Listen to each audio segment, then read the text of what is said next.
Again, my name is Brenda Morrison. I'm joined, I think, by our entire Balancing Act team, from different locations. But my colleague and co-creator, Chris Adams, will be joining me in this presentation, along with our development head of development, Dan Ferguson, and our sales director, Peter Dieterich.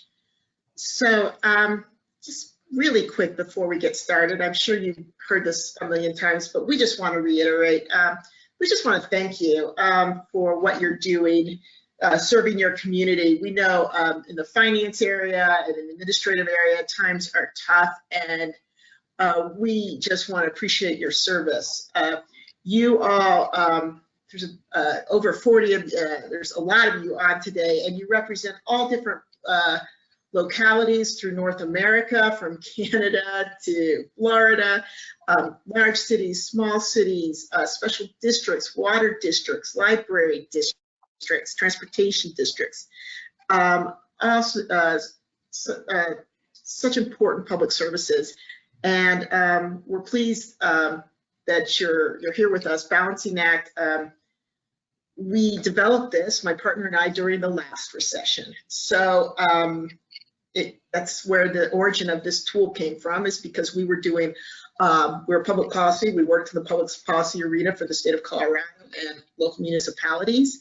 And we saw just how difficult it was for the public and for elected leaders to wrap their heads around the cuts. And so we developed our first tool back then in 2008 here in Colorado to demonstrate the severity of the state budget cuts then.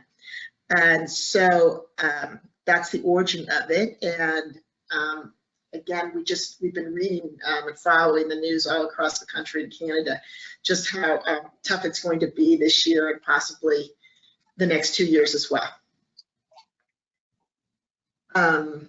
We asked a couple of you, we asked you all, I guess, for answer a few questions prior to this webinar. And I think a lot of you said that was split. Some of you said that you are going to be doing some layoffs and some furloughs this year internally. Some of you said not, but it does look like it's, you know, there's going to be some tough decisions to be made.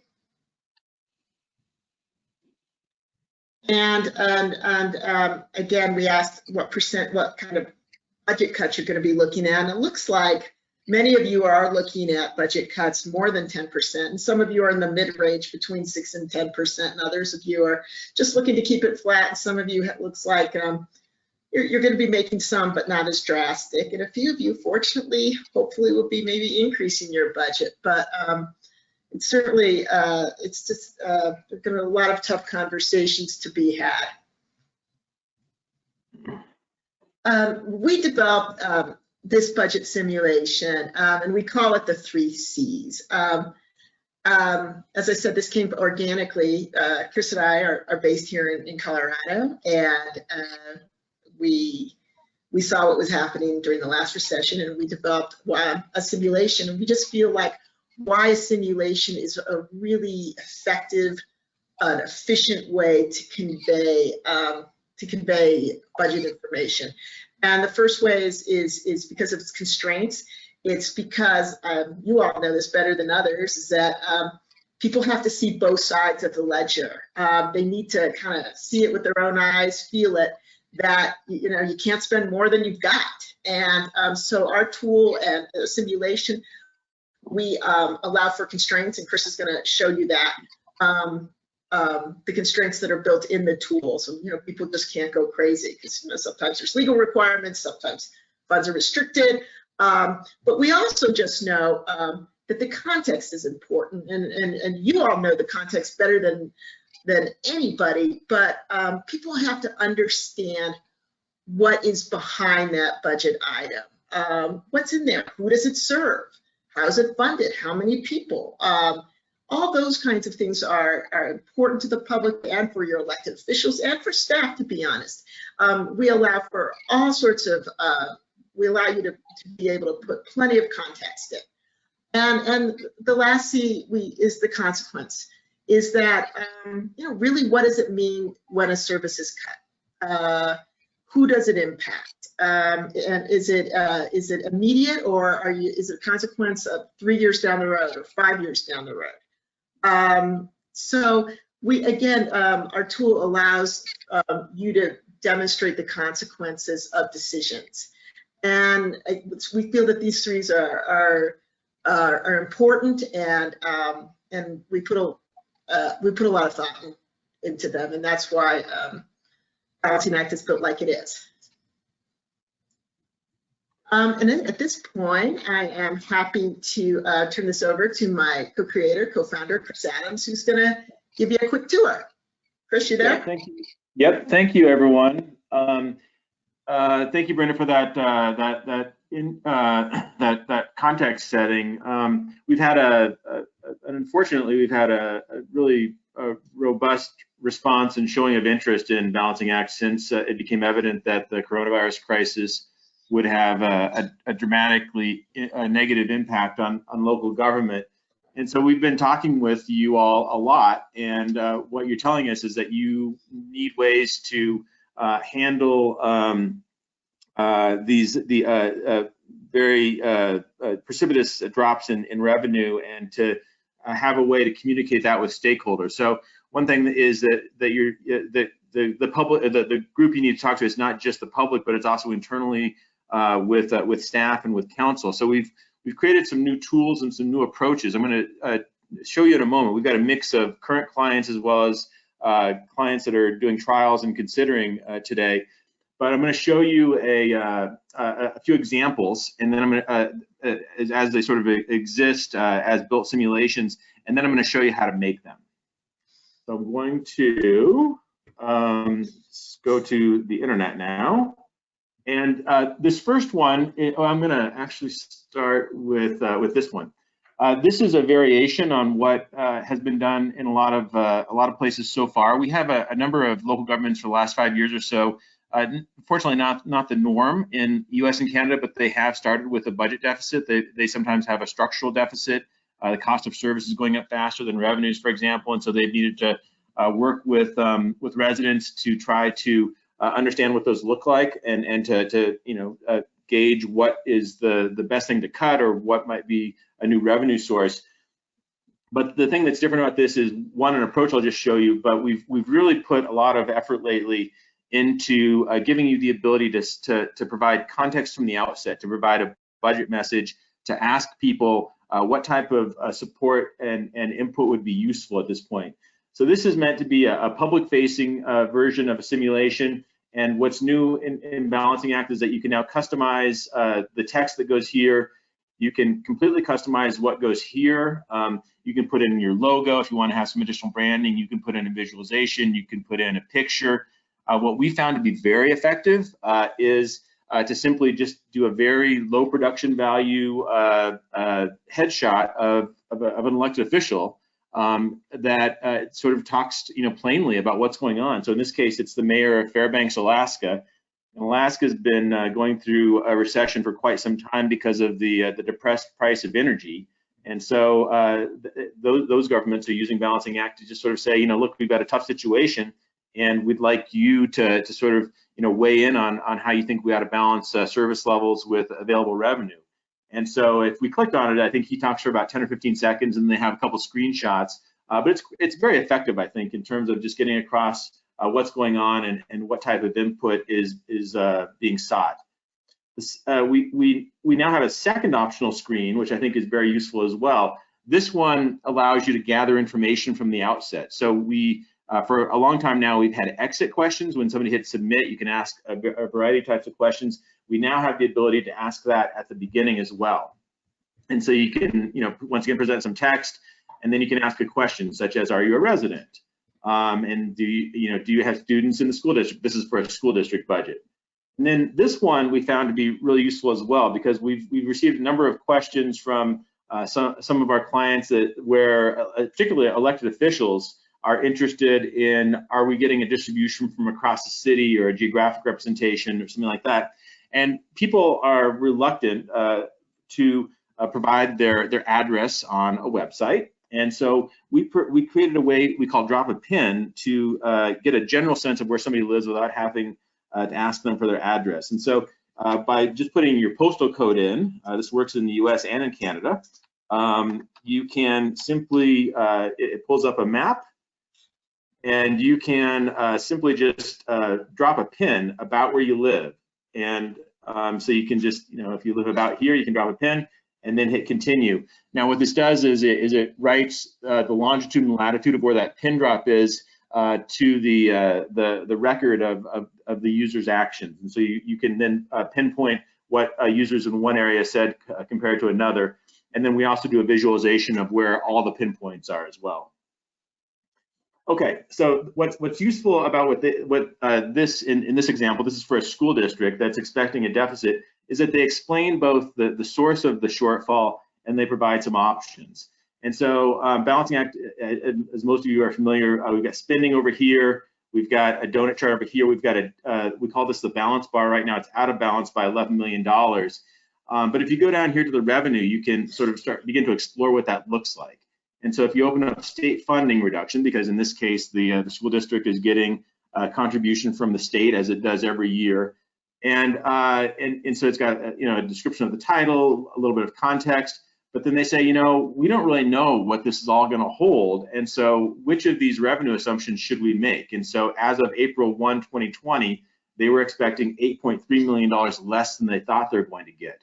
And so that's what's put in by default. But since April 1, 2020, things have gotten quite a bit worse. So they could have updated it, but at the time, you could even just go ahead and say, I'm going to project that it's going to be worse than we think. And so now they're looking at a $10.4 million deficit. And so the nice thing about this is that you can sort of look at different scenarios with different revenue assumptions and then play that out versus all the other trade-offs and interactions on the simulation. Now, what I think is useful about this, and this is sort of a new innovation since so many of our clients have been cutting, is that we also show the entire projected amount. So so it doesn't just sort of have this cut in isolation, but it also shows this larger amount, this 359 million, which I think is useful. It'll probably become more apparent why that's useful when I go to the spending side. But just continuing on this revenue side, you can look at things like fees. Should we try to increase our revenue by increasing facility rental? And so you can find out here, this income is 1.1 million, and we don't know if we can get any more, but we can certainly try. And so one estimate is $50,000, and another one is $100,000. And in some ways, what this tells you is that if you're looking at the type of deficit that this district is looking at, $50,000 or $100,000 isn't going to go too far. Another one that I know there's probably a lot of pressure to raise revenue in this way during a recession is by selling one-time assets, parking garages or buildings or so forth. And so in this case, you can sell land inventory, and right now they've got it budgeted at 0, but their low estimate was at 10.5 million and their high was at 15.9. And I mean, the problem with this obviously is that by selling one-time assets to pay for operations, you've kind of made a number of problems for yourself that you all know better than I do. So then going over here on the spending side, so because this is a school district, and school districts, most of what they pay for, usually around 60 or 70%, is employee compensation, especially for teachers. You can learn a little bit about what this is, but you can open it up, and in this case, it's set up to say, well, obviously we're going to keep paying teachers. This particular simulation was built back in March when I think there wasn't as much talk about furloughs and layoffs. But they were basically talking about, well, what percentage of the increase in retirement and medical care should the district pay for? And so because it's a tight year, their default is option C, which is letting the employee pay for most of it. But option B is kind of splitting the difference, and as you can see, that costs a little bit more. And then option A is basically holding them harmless. And then they describe what each of these options are here, and they say that this is the option that would mean that people wouldn't have a net negative take home. But then down here, once again, they've got the entire line item for this area down here is much larger than this. But what they've done by sort of taking this off the table, but still accounting for it, they're sort of showing where this item fits in the entire pie chart or the entire budget. But they've kind of highlighted where the decision point is, where the focus needs to be in having a serious discussion about solving this. Like, this is an option that needs to be discussed. Down here, you've got schools, reduce funding for FDK's full day kindergarten, and you can look at what those are, and that actually can save some pretty significant money in some instances. Reduction in force, this one that could actually raise quite a bit of money as well. So they were contemplating possible layoffs or furloughs. Down here, there's sort of a big policy question. It's a conceptual question as well, is should we do a 4-day school week? And they provide a little bit of warning up here that says that, you know, most of the time when this is done, it's not necessarily done for budget, but it's done for recruitment and retention. So they're saying, you know, this does save some money, but there are other reasons why this may or may not be worth doing. And so if you click on this, you can see yes for a low estimate or a high estimate. This particular approach, we've had a lot of traction, a lot of interest in doing this. Some cities in California and some counties here in Colorado have really shown an interest in this, but it's not the only way to do it. And of course, if anybody's interested, we have had clients that have been doing, that have been starting with a budget deficit, as I said, structural deficits for a long time now, and we've got some experience with that, and we're glad to share that as well. Roseville, California is one that actually won the GFOA Award for Excellence in Public Engagement last year because they asked residents to help solve a $2 million budget deficit, and residents did so in a very responsive way that led to them proposing a tax increase at the ballot that was supported by 62%. But let me show you something a little bit different now. I'm gonna, before I go to the internal facing ones, I'm gonna show you just one more example because I know that there's so much pressure during a steep down economy to delay capital projects because that's often where big dollars are. I wanna show you an example from Largo, California. This is their capital budget, and they've done a really nice job with kind of laying out the various things that could be done, and then suggesting that there may be some different options to how we should go about this. And so if you click, you know, so you've got recreation projects and they describe what it is here, but then they've got funded recreation projects and they let you kind of look at some different options for that. And you can, what they've done that I think is really nice is they've used visualization. So they work with a company called Questica that makes a visualization program. And so they've actually described what each of these potential cuts are, and you can go in and look at them and find out more information about them and see what each one would be.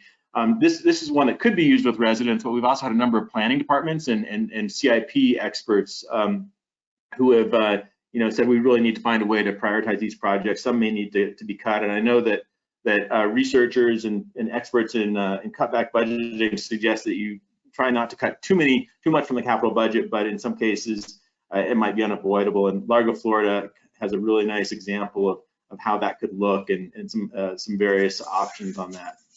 Let me now go to the internal one that I think is quite instructive, and I'm going to show you two. And then we've got one of our leading clients that I'm going to turn it to kind of talk about her experience using Balancing Act internally. But when we did a big webinar with GFOA about 6 weeks ago. It had 930 people on it, and they asked one of those flash polls about, you know, do you as a budget finance professional have more heartburn thinking about dealing internally with staff and council about dealing with these budget cuts, or do you have more heartburn about dealing with the public? And by a 3-to-1 margin, they said it was internally. And so what that told us is that we need to find a better way to talk internally. And so we had some development discussions going on about that. And what we heard was wanting to have the ability to focus and make sort of, you know, a little bit simpler simulations that are meant to be internally facing, that don't need to have all the communications considerations that a public facing one would. And so we came up with what we call budget reduction view. And that's, I'm going to show you how to create that in just a moment, but it takes advantage of our advanced features for messaging on this first modal screen. On the second modal screen, it doesn't have that map, the drop a pin that I was showing you before, but it gives you the ability to ask some questions like, are you a staff member in the Parks and Recreation Department? If so, how many years? These are all completely customizable. And then you hit continue, and then you get a really different looking simulation. So there's no pie chart over here. But what this is intended for is to help you cut to meet a goal. The city of Denver, where Brenda and I live, they have been making plans to cut $180 million out of their budget, which is just painful. And this is a way that you could work with your departments to come up with some of those plans. You could use it, you know, within a department. You could use it at the leadership team level to kind of prioritize what some cuts might be. But the idea here is that you start with a target. In this case, I've just made it $1,000, and then you can go over here and you can see some options. So you've got parks, and because these all start out at 0, and that's the reason why we took the graphs off, is that you can't have negative numbers on a donut chart. But to have playground maintenance, and you can say, well, should this item remain in the budget? And you can describe what this is a little bit.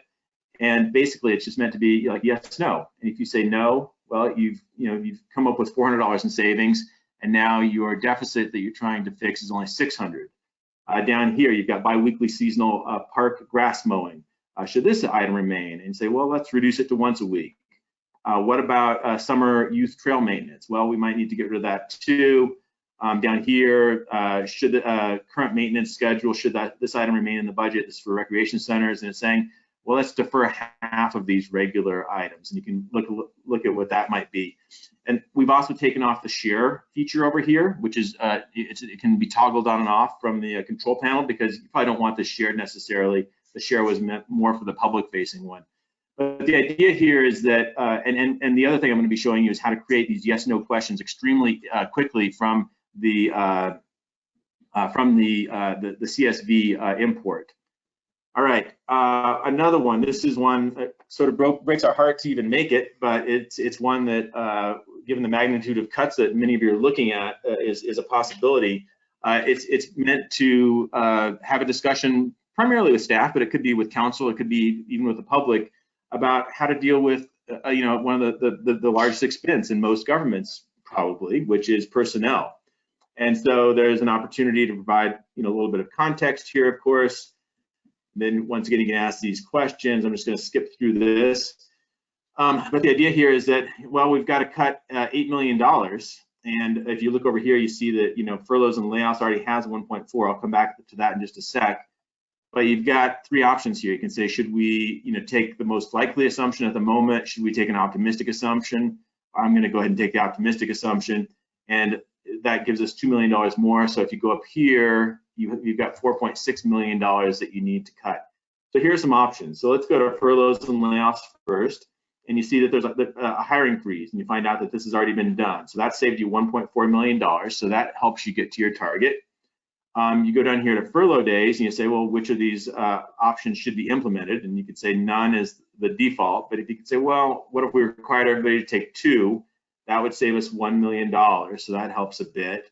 And then down here, this is kind of the big gun. This is layoffs. So if you do 10, saves 580,000. If you do 20, 1.2 million. Obviously, these numbers would be different depending on what organization you're talking about. You can go down here and you can look at salary and wages, and you say, should employee compensation be decreased? And you can say no, yes by 1%, yes by 2%, and then see what those impacts are. And the top one is retirement and healthcare, and it's basically asking that same question as the first example, which is how much of an increase should we be passing on to our staff? But with a few cuts here, we've actually made it. So this is it's a grim situation, but it's one that many people are finding themselves in. And what we found is that when people at least have a chance to sort of understand what's going on, that they're more likely to be accepting of it, to become problem solvers with you, to maybe think about some things that might have not been touchable before. We've got some entities that are talking, especially with high levels of unionized employees that are considering creating something like this, to have some of those conversations about possibly renegotiating some agreements in order to just be fact-based and look at the interactions and possibly come up with a new solution. So I'm gonna that's all I wanted to say on the examples. I'm going to show you how to put them together in just a moment. But before we do that, I just want to talk about this idea of using Balancing Act internally with staff. And so this is an all-hands meeting at a large organization, and they're using Balancing Act together. And they had some good conversations about this, but of course that face-to-face meeting is no longer possible. So the online use of Balancing Act is probably more useful and practical at the moment. But what I really wanted to show you was this slide from Syracuse City School District, and we've got the budget director from Syracuse City School District who is available to talk about this a little bit more. But the woman who's at the lectern there is Suzanne Slack. She's the CFO, and Syracuse, the whole team there has just been fantastic in terms of coming up with new and engaging creative ways to use Balancing Act with employee groups, with students, with parent groups, with their board. And so I'm just going to put up a couple quotes from Suzanne, but then I'm going to ask Mary if she could just talk a little bit more about what the experience has been with this large school district in New York in terms of using Balancing Act, and especially using Balancing Act internally with staff. So I hope, Mary, that you're there. Oh, it looks like you may have dropped off. Let's see if we can find you. Lauren is there. Lauren, I'm going to unmute you in case you're able to speak to this. I'm going to see if Mary might be here. I think she's there somewhere. I'm not sure. She was. Yeah. Well, you're coming through loud and clear, Lauren. So why don't you introduce yourself, and maybe you, oh, there's Mary. Okay, good. So Mary and Lauren, you're both on. You're both unmuted now. Hi, Chris. Nice to speak with you, and thank you for giving us the opportunity to speak with the group about how we've been using Balancing Act at the Syracuse City School District. Yeah, thank you. So Chris and the team at Balancing Act have been wonderful partners for us in using this tool to help make budget decisions. We started using it last spring when we held some community forums to tell the community about our budget and get some of their input on decisions that would need to be made for the upcoming budget season. And then, so as part of that process, we did use it internally to test it with our staff. And those first internal experiences were just with our department staff, and it was fascinating if you can imagine people from the HR department looking at the entire budget and being asked to make decisions and having, for the first time, having a full scope of what it actually costs to run not only their department, but to run other departments within the district. And that was eye-opening, not just for us, but for them as well, to understand the full breadth and scope of our budget. Our budget is over $400 million. And so if you think of people in various smaller departments within the district, trying to wrap their head around that. For budget folks, we eat, breathe, and live it every day. But for other departments in the district, that was very eye-opening for them. And then in the fall, we not only held community forums, but as Chris said, we used Balancing Act to hold smaller forums within the district with our principals, our vice principals, our superintendent's teacher council, our superintendent's student council, and also with our superintendent's parent council. And it was empowering to those groups of folks. Again, not only were they wrapping their head around what was in the budget, but it helped them really understand in a really formidable way the trade-offs that we make when we are trying to make budget decisions. The way that we structured those interactions was that we went with a very targeted approach, and we chose 5 areas that our Board of Education decided were focus areas for the upcoming budget year. And so we talked about mental health, we talked about extended learning time, we talked about transportation, we talked about focused areas where we wanted input. And quite honestly, some of the input we got was very interesting. One of the areas was family engagement, student absenteeism, and students and professional staff within the district said things like, please stop throwing money at it. Please do it differently, though. We don't need you to spend more money, but we want you to do it differently. Or technology. Students said, please stop giving us new technology, but help us understand the technology that is available to us so that we can use it better and leverage it better. And then we also held public forums where the community said to us, you know, it's nice to have a voice. Syracuse City School District is a little bit different than the other districts in New York State. We're one of the big 5 districts, so the public doesn't vote on our budget. It is voted on by the Board of Education and then by our city's Common Council. So the public, you know, you're not going to see those public votes that you see scrolling across the bottom of your TV for our district. So this was a way to empower the community and the stakeholders within the district to be able to use that information and to help us make better decisions. We were able to take the discussion and the feedback that we got from using Balancing Act and implement that into the way that we allocated resources in our budget this year. And we'll be using that information as we're looking at cuts that need to happen throughout the year. Chris, does that help? It does. And Mary, I don't think I'd ever heard you describe that that when people had a chance to look at some of these budget items, that they even said that they said things like, you know, don't throw any more money at this. That instead the conversation was, let's use this money differently. I'd never heard you all describe it in that way. That's fascinating. It was, and it was fascinating for us, right? Because a lot of people, the answer is always throw more money at it. We're a poor urban district, and the staff in our district is aware of that, and they said, we've got money for those supplies. We need to be using them differently and thinking about them differently. And maybe more useful to us than even the data that we were able to collect was having those conversations and getting that input from face-to-face interaction and the comments that they were able to share within the tool. Because even if people didn't have an opportunity or feel comfortable sharing their comments, they had the opportunity to share them verbally. They had the opportunity to type them in, and we could review them later.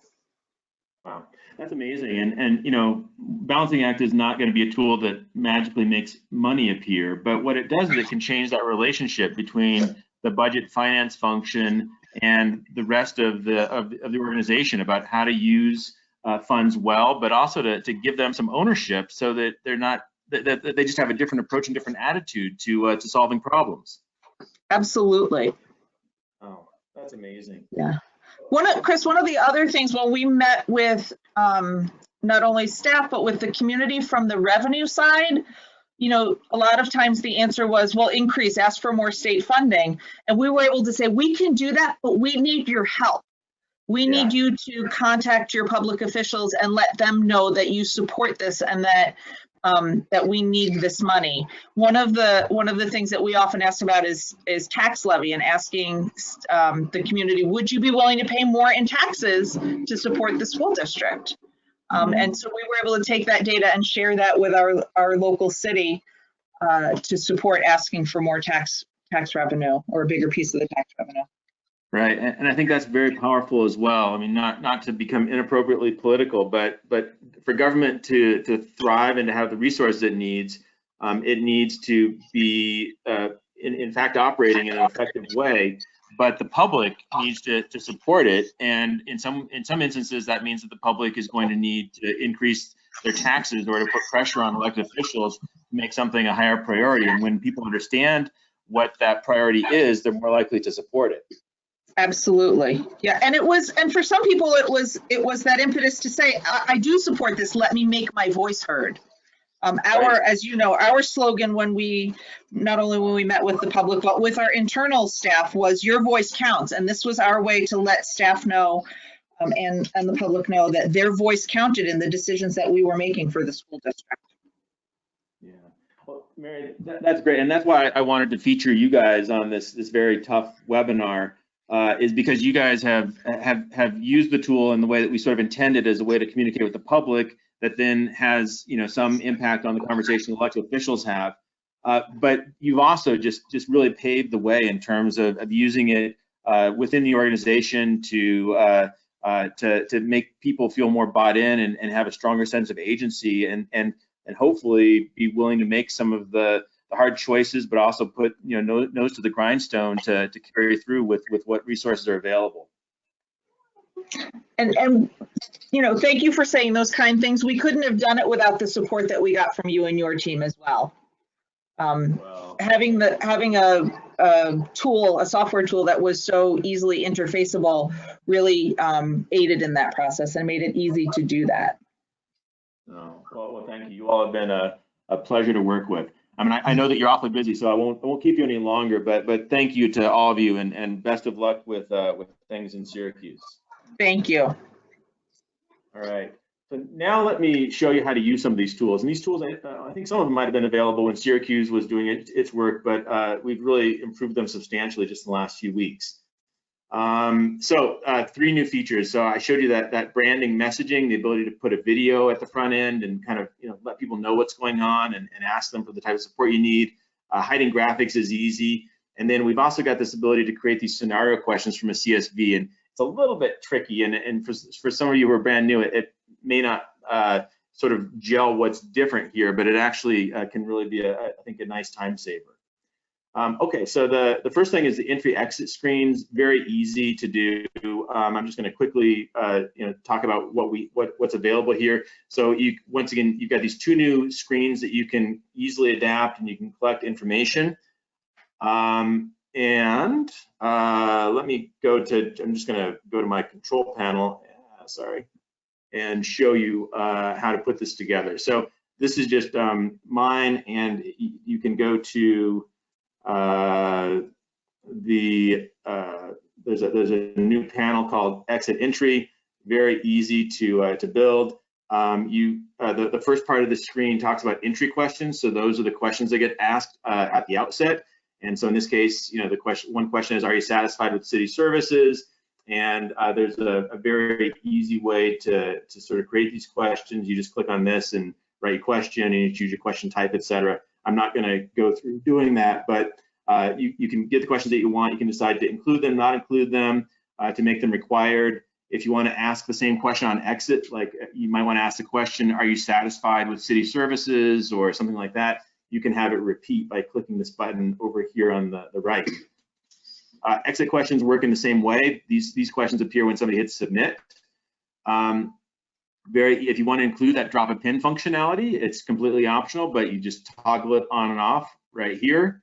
And then down here, this is where you configure those custom screens. And just to note, for those of you who are existing clients, if you want to use these new features, these new entry screen features, send us a note or give us a call or something, and we'll convert you. It's really a simple thing. We don't want to convert you without you knowing it, because it'll mean that your fixed language that you had previously is going to go away. But it's really easy to configure. You can add pictures. If you want to add a YouTube video or some type of a web page, you just paste it in here. That's how I added this YouTube video down here. The secondary screen, you can configure the text, and once again, you've got your editing controls. And then the closing screen. It didn't used to be the case that you could configure the closing screen, and now you can in the same way. So once again, intended to be really simple and straightforward. This next one, for those of you who have done Balancing Act, I think it'll make sense to you, but if you're brand new, it might need a little more context, but I'll try to be clear about it. So there's 5 basic types of data in Balancing Act. There's the category, so in this case, it's public safety. There's the subcategory, in this case, it's police, and there's a subcategory amount. In this case, it's 254 million. Now, these 3 elements are required to build a simulation, but then you can have 2 additional ones, the context ones. And so this blue info icon down here, when people click on that, they get this this little bit of text description. It's meant to be kind of brief and down and dirty. But then if you want, you can also include more details, and more details can have anything in it. It can have a visualization, a video, a link, bulleted points, and so forth. And so that's the way that the import works currently. But what we heard, as I mentioned before, we heard from folks that are interested in using it internally, is that they want to be able to have a very quick way of creating scenario questions, and in particular, yes/no scenario questions. So the scenario question a scenario question looks a little bit differently. So the subcategory is this up here. The question itself is this: should civilians be used to take most police reports? And then you've also got options. And so we wanted to keep the simplicity of the CSV, and budget finance folks, they love Excel, and they love the simplicity of the CSV. And so we just slightly modified the CSV and just added one additional column F for question over here. I'll get to that in just a sec. But when you're uploading your information, the easiest way, I think, is to have a CSV, and then to create, and the CSV has 3 required items: the category, the category, the subcategory, and the amount. And so you've got, in this case, you've got police operations and an amount. police detention and an amount, police civilian staff and an amount. And so, just get these set up the way that you want. And then over here, you've got 3 optional places where you can add information. So you've got more info. And so that's what shows up when you hit the blue info icon. And you've got more details, and that's what shows up when you click the more details. More details, if you want to add special attributes or links or something like that, you do that within the simulation. But then this is the part that's new, is we've added column F, and it's got the title question. And when you download your CSV, it'll just you'll automatically get this. If you leave this column blank, no problem. It just won't do anything. But if you put in the questions, like right down here where it says, should civilians be used, it will make that item, so this police civilian staff, this is line 7, it will make that a scenario question with a yes, no answer. And just to make it really easy, it will set this as the default amount, and it will make the value of a yes question as 0 and a no question as a negative. And I'll show you what that means in just a sec. All right, so and then you can also edit by hand. So that's what I'm gonna show you right now. So if I go over here to my simulations, and I want to, I'm going to just go ahead and create a new one, pull it in, and May 13. So I'm going to start from scratch, and then I'm going to bring in the spreadsheet. I've downloaded the templates already, so I'm just going to pull in my sample templates. So there's my revenue, and then spending. This is the one where I'm going to create a scenario question from the CSV.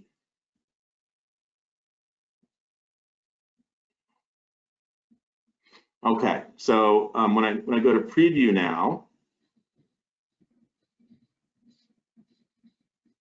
it will have everything. Most things just have that plus minus for starting, but then on civilian staff, it's going to say, should civilians be used? It created a scenario question. Should civilians be used to take police reports when appropriate? Yes.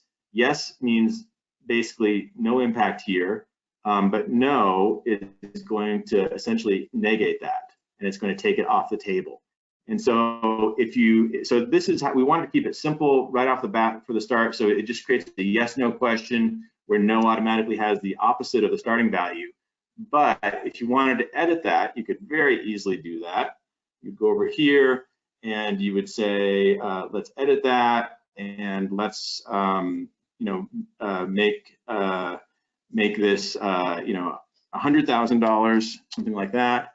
And let's add another option that says, could we split the difference? Obviously, this is not a great question to ask. And then that would result in a $50,000 savings. And so I'm going to say done.